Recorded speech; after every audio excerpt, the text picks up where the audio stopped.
Termasuk penyesatan lagi adalah itu tadi.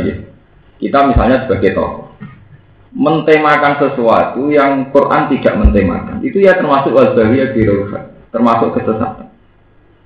Misalnya begini, kados ngaji kula wingi. Karena kita terlanjur besar sebagai tokoh nasional, entah atas nama apa, itu kemudian menjadi kubu-kubunan. Orang bela si A atau menentang si A. Orang berani mati demi si A atau berani mati ingin membunuh. Assalamualaikum warahmatullahi wabarakatuh. Sahabat Ngaus Gus Baha dimanapun Anda berada, alhamdulillah pada kesempatan ini kita bisa berjumpa lagi di channel Ngaus Gus Baha. Mari kita simak bersama-sama pengawasan beliau. Ini kalau terangkan bahwa adanya setan itu kemudian diartikan karena ada dianggap melenceng, orang itu melenceng. Nah, diarani melenceng itu karena iman, ya. Iman atau Quran atau hadis itu mendatangkan aturan. Jadi yang tidak sesuai aturan terus dianggap nopo melenceng. Sehingga dianggap melenceng itu dianggap anut dalane nopo setan. Saniki ayat itu secara detail. Dalane setan itu apa saja? Dimulai bahwa Allah itu mengharamkan beberapa dosa besar. Al-fawaqih, ayil kabair zina. Baik dosa besar itu secara zahir, kata zina, mateni tiang dan sebagainya, maupun dosa besar secara batin. Misalnya kita ngalami syirik khafi atau ngalami kebencian orang mukmin yang sampai akut atau apa itu sini wa mabatan. Terus wal isma wal bahya biwiril haq, termasuk maksiat-maksiat kezaliman. Wal bahya biwiril haq, terus syirik dan sebagainya. Terus wa antakulu ala Allah ma'ala ta'ala. Yang kula pikir ya, dan ini harus jadi perhatian ya. Sebetulnya bolak-balik iman itu masalah aturan ya. Kalau balik malah ya, masalah iman itu bukan sekedar masalah akidah bahwa kita meyakini bahwa Allahu ahad, Allahu somad. Itu namanya akidah mahdhah, akidah yang terkait dengan Tuhan. Tapi iman ya, bahwa semua rasul itu membawa iman itu identik dengan aturan. Satu nomor aturan. Misalnya orang menjadi halal dengan ajnabiyah, dengan perempuan itu kalau ada akad nikah. Sehingga kalau yang tanpa ada akad nikah itu dikatakan zina. Sama-sama nikmati perempuan, yang satu dikatakan halal, yang satu dikatakan. Ya, inti dari halal karena sesuai aturan, asal usul dikatakan haram karena tidak sesuai aturan. Mulai kalau ini pas ngaji teng Bojonegoro cerita. Selama ini orang mentafsirkan tanah kaku, tanah salu fa ini mubahin dikumul umam. Sampai akhir kiai sing aran wa kabeh dari Kanjeng Nabi kowe nekao lan terus di anak. Kowe nek nikah lan duwe anak tanah kaku napa? Tanah salu. Fa ini mubahin dikumul umam. Mergo aku iku bangga nek umatku akeh. Ono itu masih banyak mengartikan Nabi itu bangga anak umatnya wadah. Kualitas, ora kualitas, geruduk-geruduk kakak itu apa? Pulau pribadi ya, untuk banyak hal atau dalam konteks tertentu, mungkin arti itu benar. Tapi saya yakin ada arti yang pasti benar. Di lain arti itu, di luar arti itu ada arti yang pasti benar. Artinya kita bertanggung jawab saat ketemu Tuhan. Gini ku Nabi ngendikan dimulai dari tanah kaku. Kamu silahkan melakukan nikah. Tanah salu, terus kamu silahkan secepatnya punya keturunan. Terus ditutup fa inni mubahin bikumul umam, karena saya itu bangga dengan umat. Kenapa dengan nikah melahirkan kebanggaan? Karena dengan nikah ini kita sudah menjaga harkat seorang anak manusia, yaitu tidak menjadi anak jadah, tidak menjadi anak zina, tidak menjadi anak haram. Di kue pun nikah, itu ngangkat derajat tiang, karena kemudian anak ini bermartabat karena punya bapak. Ya sampai kok jeneng dalan-dalan mbok sitok bapake pirang-pirang. Iku urung kere wis jatuh. Bapakku ndi, Bu? Bapakmu ya akeh. Karena tidak ada tanah kaku. Jadi dengan tanah kaku itu berarti nanti terjadi tanah salu. Nah, tanah salu lewat sing tanah kaku menjadi fa ini mubahin bikumul umam. Itu urut Nabi ngendikan tanah kaku, tanah salu fa ini mubahin bikumul umam. Nah, sebab itu awal daripada bangsa ini bermartabat itu dimulai cara kawinnya sudah benar, yaitu hubungan lelaki dan perempuan dimulai dengan aturan, yaitu dengan nikah. Dengan nikah maka anak kita bermartabat, yaitu punya bapak, punya keluarga. Nah kalau sudah demikian, sabda Nabi kelihatan benar, yaitu fa inni mubahin bikumul. Saya bangga terhadap umat itu. Artinya apa? Wal baghya bi ghairil haq. Termasuk kezaliman adalah dimulai misalnya banyak keturunan tanpa lewat pernikahan. Itu yang mendolimi anak yang tidak ikut dosa, tahu-tahu dia tidak bermartabat.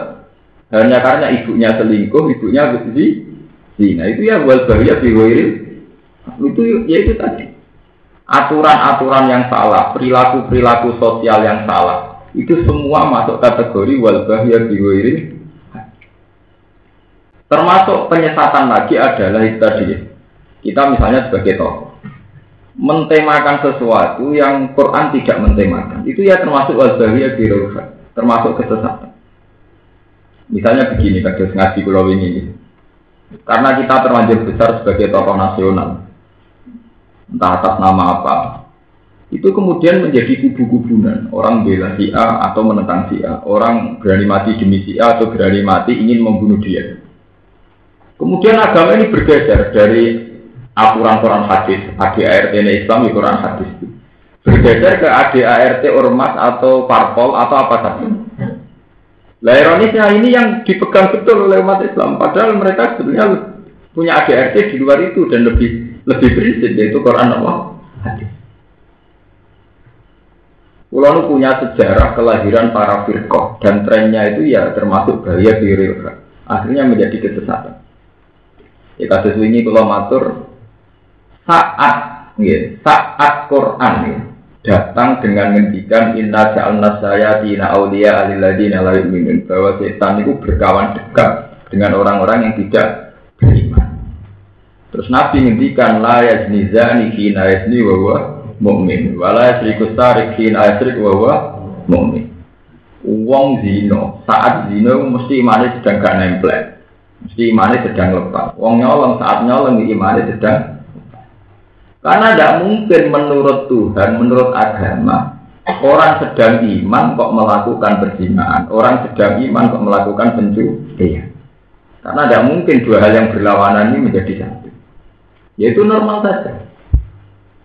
Tapi kemudian ada mazhab yang berdasar ayat ini juga hadis ini yang mengatakan kalau begitu setiap pendosa besar atau yang melakukan dosa besar hukumnya wis ora mukmin.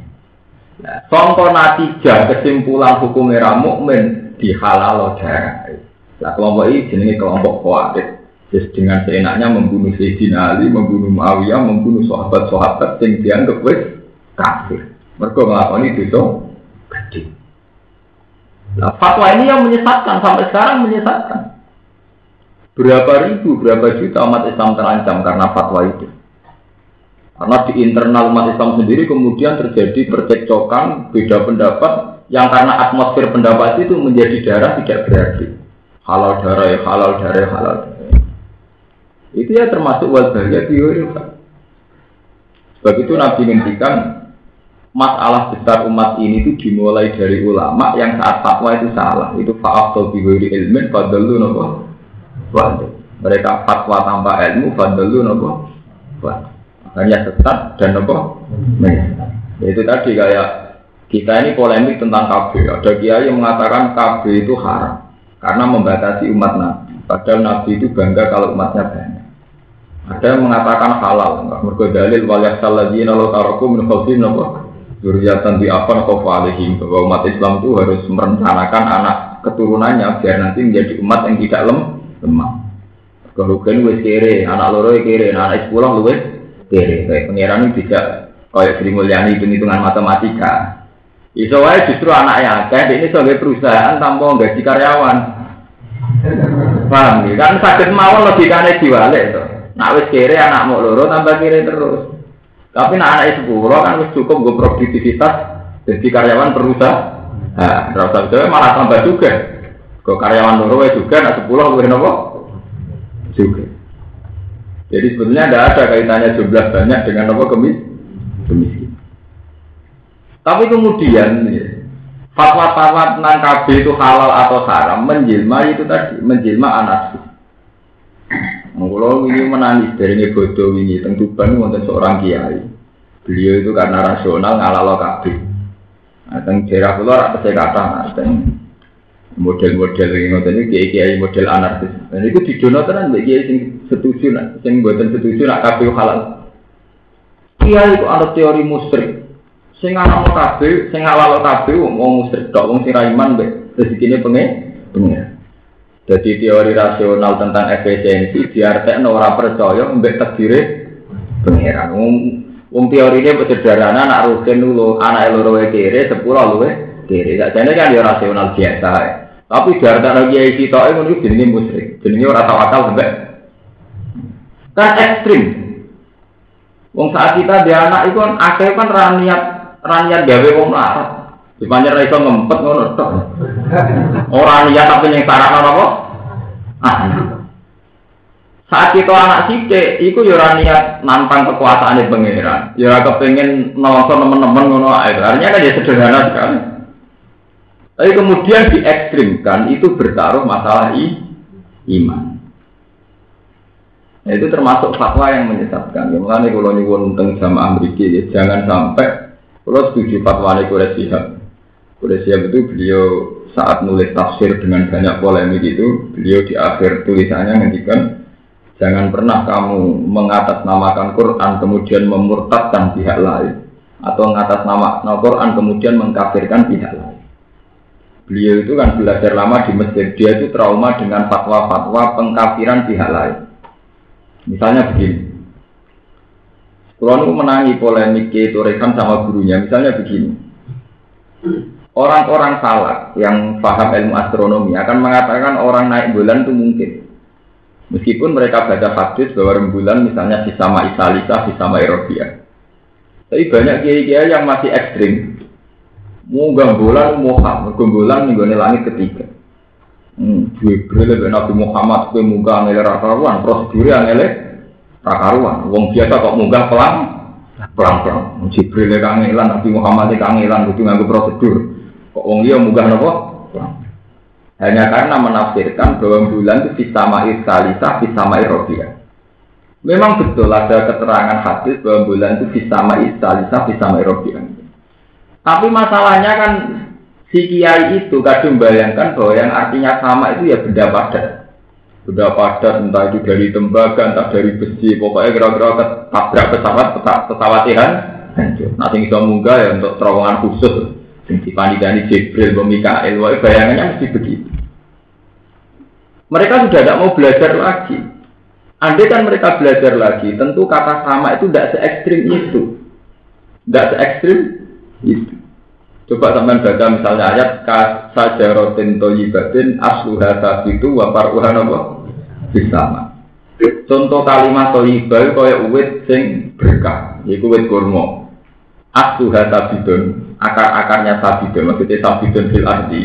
Tumacet ning bumi, istilah pengiran wa faruha napa bisama. Cabang-cabangnya kurma sama. Artinya sama ya mutlakul hawa saja. Paham ya? Sama itu mutlakul hawa, sesuatu yang di atas kita, istilahnya Quran dan apa? As-sama. Dan itu masih banyak lagi istilah-istilah sama begitu. Misalnya anzala minas sama'i apa? Ma. Yaitu ya sama mega atau mendung yang menjadi asal usul hujan itu istilah Quran ya sama. Anzala minas sama'i apa? Ma. Nah, berarti yang mengatakan orang naik bulan ini mohal karena mengartikan hadis bulan di langit ketiga itu kan ada subjektivitas. Dia bayangkan langit itu kayak bayangannya dia, yaitu dari benda padat yang susah ditemu. Tapi punya ironis. Ironisnya itu tadi dia mengkafirkan orang yang meyakini bahwa munggah bulan itu mungkin. Wong kok darane munggah bulan mungkin itu kafir. Mergo ora padha mek hadis iku. Padahal hadis itu diarani rapodo, mergo nganggo tafsirane tiyang. Iku rapodo terus kafir-kafiran model kelompok-kelompok sakniki aliran-aliran sana. Wong NU kafir murtad, mergo tahlilan. Nah, lili wong mati iku bid'ah. Terus wa kullu bid'atin apa? Dalalah. Terus wa kullu dalalatin. Ya kayak itu kan. Hanya karena kita tahlilan saat wong mati, kemudian dihukumi bid'ah. Efek dihukumi bid'ah, dihukumi dolalah. Efeknya terus kita divonis wa kullu dolalatin bid'ah. Ya itu kayak begitu. Subjektivitas para ulama, entah ulama kelompok mana saja, itu yang menjadikan mudah takfir, mudah saling mengkafir. Itu yang tidak dimaui Pak Quraisy Shihab. Itu tidak sehat, tradisi begitu itu tidak sehat. Mestinya kalau kita beda mengatakan aku rasa cocok, ya sudah gitu aja. Aku rasa. Mulanya baik ulama sinau kitab pirang-pirang lalu bukan senang atau kok itu yang lu hukumnya biar Gus. Kalau begitu yang hukumnya biar rapi biar. Nggak tahu ya apa biar hukumnya rapi biar. Ngomong Quran itu ngaram lo zina selingkuh, sing corok-corok, sing ekstrim-ekstrim.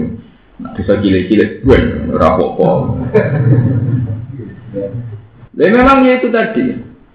Saya tak cerita di sini, bukan berarti saya bela kelompok NU atau kelompok Sunni dan saya pernah ketemu salah seorang Wahabi yang meyakini bahwa tahlilan orang mati itu bid'ah. Dia bilang sama saya, Pak Barak, mana dalilnya kalau Rasulullah itu ditahlili? Andai kan tahlil itu benar, berarti Nabi itu kan ditahlili 7 hari. Carikan satu hadis yang menunjukkan Abu Bakar Umar nahlili Nabi nanti seminggu. Wah, mati. Tak tahu ingat. Maksud itu sahabat bukan nahlili Nabi, bukan larang nahlili Nabi. Loh, enggak, maksud saya kamu bisa membuktikan enggak kalau tahlilan terhadap orang mati itu tradisi para sahabat. Nyatanya orang-orang peringatan 7 hari kematian Nabi, 40 hari dari wafatnya Nabi. Terus haule Kanjeng Nabi. Dia tanya satu hadis itu. Nah, takutnya kan ekstrim, kan boleh no hadis. Ya kalau tak ada, ya aku ya boleh no hadis. Nah Nabi menghentikan, sorry, eksplisit, sorry. Sopo wonge nahlili wong mati hukume bid'ah. Sopo wonge matang pulau binari wong mati hukume bid'ah. Sopo wonge nyatusi wong mati hukume bid'ah. Ojo hukum kias loh. Yuk hadisnya ngono iku persis ngono iku. Ya wah kalau gitu ya ada. Artinya yang aku lah yang ngaku lah, kalau gitu ya ada sama. Artinya kemungkinannya kan saya sama Anda sama-sama bodoh. Kalau sama-sama bodoh jangan saling menghujat dong. Bodoh bintone sing rukunnya. Lalu kan ulama preman masih bisa guyon, saya itu masih bisa guyon, tidak terpancing emosi. Jadi sekarang kosong-kosong sama-sama tidak punya apa? Jadi. Terus dia tanya lagi, lalu alasannya apa melakukan tahlil? Wong wis mate, napa kok ditahlili? Padahal itu tidak ada hadisnya. Lalu tak cek kok, lalu kenapa Anda protes? Wong protes model ngono iku ya ora hadis. Apa Nabi tahu jawab, nek ana fenomena ngene iki protesen. Aku golekno hadis nek Nabi dawuh nek ana fenomena nahdil mati protesen. Wah ya ada ya berarti kosong-kosong lagi. Ya, ini nuruti cangkem elek ora ono bare. Ya memang enggak sama-sama ada anggap enak rutin tahlilan go kegiatan, dibagi joget nang omah ben tahlilan itu. Ya daripada ya sudah saya katakan. Saya itu berkali-kali melakukan tahajud. Kalau mikir agama asal ada kalimat thayyibah itu trennya pasti benar.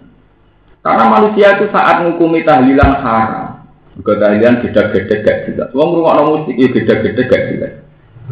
Orang itu punya fenomena yang sama. Saya itu sering ketemu sama orang-orang yang anti tahlilan, anti ziarah.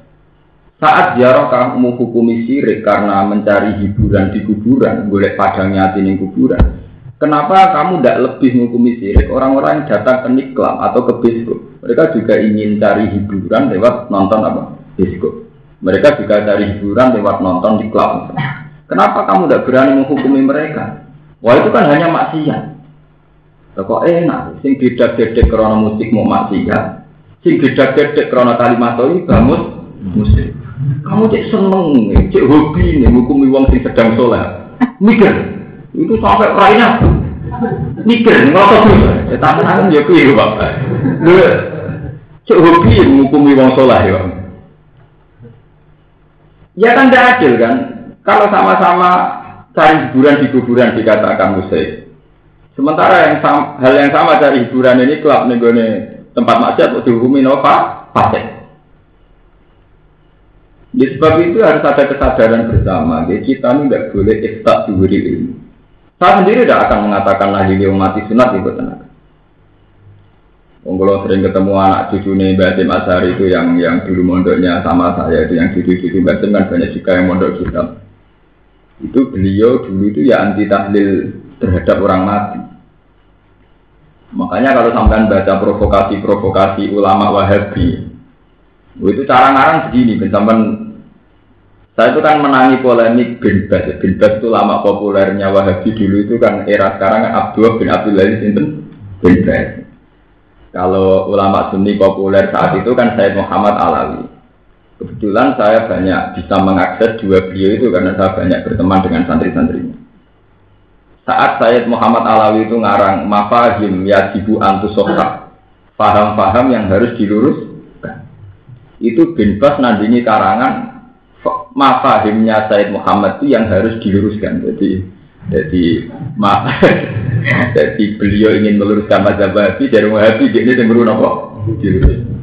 Itu sama dengan periode Imam Ghazali. Imam Ghazali itu dulu punya karangan kitab Tahafutul Falasifah, sesatnya orang falasifah. Kelompok yang membela falasifat mengarang sesatnya orang yang menyesatkan falasifat. Jadi kok saat ini ngene, cara kowe sesat di Gusdur Habib Rizik. Ya ora ono bare. Itu kan hal gitu kan musiman, setiap angkatan tuh ada. Bang. Itu kan kayak sudah jadi trendsetter. Jadi orang jadi kau nak gak polemik gak keren. Pokoknya saya nak polemik jumpa harus tambah keren. Dong barang keren-kerenan kok urusan iman bera iman itu dianggap guyonan, ora usah bertaruh napa. Mungkin kalau sering cerita tentang santri-santri kalau anggap bae aku nak salah, iku yo ketok nak aku yakin nak pengiran sebenarnya ada. Nah aku lagi bener yang anggap bae aku lagi soleh. Nah itu gampang. Islam itu beda. So kalau Arab bener dianggap kafir, nak bener dianggap sholatnya mesti ditompo. Itu Islam Allah kabeh. Kita kan seneng nilai Islam sing lara kabeh. Nak maksiat tawangane kiamat, nak taat mesti ditompo. Masuk ke taat lah mesti ditompo. Kadang yo ora ikhlas. Kadang yo kurang netepi syarat ru. Itu jenis Islam lara kabeh. Cara kula itu ndak Islam. Islam kok etrene cara kula yuri dua bikumul isra wala yuri bikumul gusr. Pokoke pangeran itu karepe sing gampang-gampang ae, ora sing bulet, ora sing bulet. Saya mencontohkan dalam dunia sufi itu begini. Dan saya sering merasakan, entah berapa kali sering merasakan. Saat Anda melawan, misalnya orang wedok wali tertarik ingin zina, atau sampean hidup di kelompok orang yang banyak zinanya, dan mereka berkeyakinan betapa nikmatnya free sex, seks bebas dan sebagainya. Anda melawan dengan murni fikih itu akan kesulitan. Masih sakiai ruhinna, usbar mangan sate, tetap ora zina, tetap keberatan. Dan saat keberatan itu ngendikane hikam, berarti Anda belum menikmati Tuhan. Kamu belum masuk kepada model agama yang yuriduwa bikumul yusra, bahwa Allah menghendaki kamu. Itu ada seorang wali punya trik begini. Jadi dia itu kalau malam, itu munggah gunung, jadi gunung-gunung cilik, pokoknya gunung. Ini gunung nak ada waktu terus nunggu orang wiridan, dan pelepok itu. Ainal ladzat, ainal muluk fi hadzil ladzat. Jadi ini asli dur waktu, ainal muluk fi hadzil ladzat. Mana raja-raja itu? Apa mereka bisa menandingi kenyamanan saya saat dengan Tuhan begini? Mana kenikmatan para orang fasik? Apa mereka bisa menandingi kenikmatan munajat saya dengan Allah? Mana kenikmatan para orang-orang zalim, orang fasik? Apa bisa menandingi lazat saya yang sekarang munajat dengan Allah? Jadi orang wiridan, kelopak-kelopak punya etal mulut, ya lazat. Itu nyaman sekali. Saya itu berkali-kali ya, itu merasakan itu. Dan itu kita harus melatih diri bahwa benar-benar ala bizikrillah tatmainnun.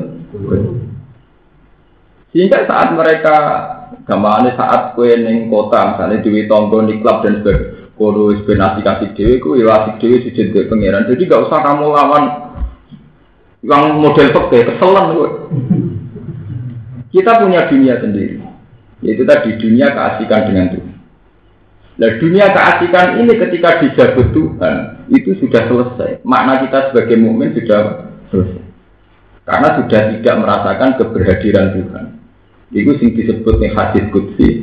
inna adna azabi alal alim an anzi'a halawata munajat. Siksa terberat saya terhadap seorang alim adalah satu, yaitu dia saya cabut nyaman munajat dengan saya. Jadi wong nak wis ora nyaman munajat be pangeran, itu siksa terberat seorang mukmin. Ya karena itu tadi, ternyata kita bisa melawan maksiat yang macam-macam. Kita ini hanya karena kalau asik dengan Tuhan. Misalnya saya ditawar ini duit 1 juta, karena duit itu suka atau haram. Saya tidak terima.